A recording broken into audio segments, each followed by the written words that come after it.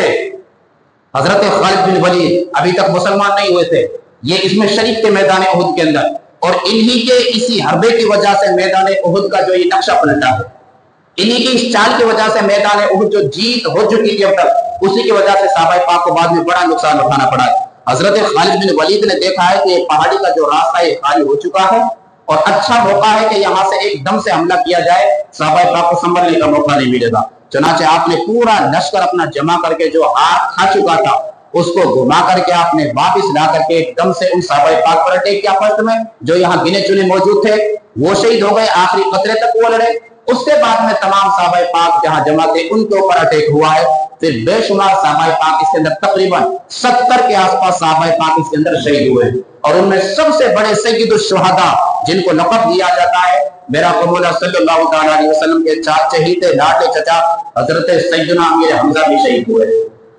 صحابہ پاک فرماتے ہیں کہ جب حضرت سیدنا امیر حمزہ کی نعش مبارک اور آپ کی شہادت کی حضور کو خبر دی گئی ہے، صحابہ پاک فرماتے ہیں میرا آقا مولا نہ کبھی آپ سے پہلے اتنا کسی کے اوپر روئے نہ بعد میں کسی کے اوپر روئے، اتنا میرا آقا مولا کو دلی صدمہ ہوا ہے کہ آپ کی مبارک آنکھوں سے اتنے آنسو گئے کہ صحابہ پاک فرماتے ہیں نہ کبھی ہم نے پہلے دیکھے نہ پھر ہماری زندگی میں کبھی حضور کو بعد میں اتنا روتے ہوئے دیکھا۔ تو یہ رب نے فرمایا کہ نافرمانی نہیں کرنی، حالانکہ نافرمانی کیا وہ ایک خطائے اجتہادی اس کو کہا جاتا ہے، شریعت کی بولی میں علماء اور محدثین اور فقہا کی اصطلاح میں اس کو خطائے اجتہادی کہا جاتا ہے، جو گناہ نہیں، رب کی جس کے اوپر پکڑ نہیں۔ تو اسی لیے رب نے بیان فرمایا تمہارے قدم بھی اکھڑ جائیں گے، ڈگمگا جائیں گے، اور دشمن کے دلوں میں جو دھاک بیٹھی ہوئی ہے ہار کی وہ بھی ختم ہو جائے گی، اور ہوا ہے رب نے یہ نقصان بیان فرمایا۔ سنیے، یا ایھا الذین آمنوا اذا لقیتم فئۃ فاثبتوا واذکروا اللہ کثیرا لعلکم تفلحون، اے ایمان والو جب کسی فوج سے تمہارا مقابلہ ہو تو ثابت قدم رہو اور اللہ کی یاد بہت کرو، لعلکم تفلحون کہ تم مراد کو پہنچو، یعنی کہ تمہیں اللہ تعالیٰ کامیابی سے نوازے گا، یہ مراد تمہاری۔ وَأَطِيعُوا اللَّهَ وَرَسُولَهُ وَلَا تَنَازَعُوا فَتَفْشَلُوا وَتَذْهَبَ رِيحُكُمْ وَاصْبِرُوا، دوسرا حکم نامہ، اور اللہ اس کے رسول کا حکم مانو اور آپس میں جھگڑو نہیں، اختلاف مت کرو کہ یہ کرو، کچھ کہیں کہ نہیں یہ نہیں کرنا، جیسے میدان احد میں تم نے کیا، تو آپس میں جھگڑا مت کرو کہ پھر بزدلی کرو گے اور تمہاری بندی ہوئی ہوا جاتی رہے گی، دشمن کو پتہ چل جائے گا کہ ان کے اندر دو پھاڑ ہو گئے، دو گروپ بن گئے، لہذا موقع ہے، آج تو ہماری بہت زیادہ تعداد ہے، آج تو سب کچھ ہمارے پاس ہے، ایک وقت وہ تھا کہ جب کچھ نہیں تھا تو تب بھی ہم نے جب ان کو ہرا دیا ہے تو آج یہ ہمارے سامنے کیا ہے۔ رب نے بیان فرمایا یہ خیال، یہ گمان، یہ وچار دل میں نہیں جانا، رب کی مدد اس وقت بھی تم اس کے محتاج تھے، آج بھی محتاج ہو، اور قیامت تک چاہے سب کچھ تمہارے پاس آ جائے تب بھی رب کی مدد کے محتاج ہی رہو گے۔ رب نے بیان فرمایا ان کی طرح تمہیں گھمنڈ نہیں کرنا کہ جو مکہ سے نکلے تھے، یہاں ابو جہل کا بیان فرمایا رب نے کہ ابو جہل اور اس کا تمام جو شیطانی لشکر یہ جب آ رہا تھا تو میرا آقا مولا نے اس وقت ان کے آنے سے پہلے دعا فرمائی تھی، آقا نے ارشاد فرمایا اے اللہ تو دیکھ رہا ہے کہ ابو جہل اپنے بڑے گھمنڈ، اپنے بڑے روب و دبدبا کے ساتھ بڑے تکبرانہ انداز میں یہاں آ رہا ہے، مالک و مولا اور اس کا آنے کا مقصد تیرے حبیب سے جنگ کرنا ہے، الہی تو جیت اور فتح عطا فرما۔ آقا نے یہ دعا بیان فرمائی تو رب نے بیان فرمایا ان کی طرح گھمنڈ میں تکبر میں نہیں آنا ہے کہ آج تو ہم یہ کر دیں گے وہ کر دیں گے، ہمیشہ رب پر بھروسہ رکھنا ہے، ہر وقت رب کی مدد کا محتاج ہی اپنے آپ کو سمجھنا ہے کہ اس وقت بھی محتاج، آج بھی۔ وَلَا تَكُونُوا كَالَّذِينَ خَرَجُوا مِنْ دِيَارِهِمْ بَطَرًا وَرِئَاءَ النَّاسِ وَيَصُدُّونَ عَنْ سَبِيلِ اللَّهِ، اور ان جیسا نہیں ہونا جو اپنے گھر سے نکلے اتراتے ہوئے اور لوگوں کے دکھانے کو اور اللہ کی راہ سے روکتے ہوئے، وَاللَّهُ بِمَا تَعْمَلُونَ مُحِيطٌ، اور اللہ تعالیٰ کو ان سب کے کام اور اللہ تعالیٰ کو ان کے سب کے کام کا قابو ہے۔ رب نے بیان فرمایا ہمارے قابو میں ہے، کوئی بھی ان کا کام ہمارے قابو سے باہر نہیں۔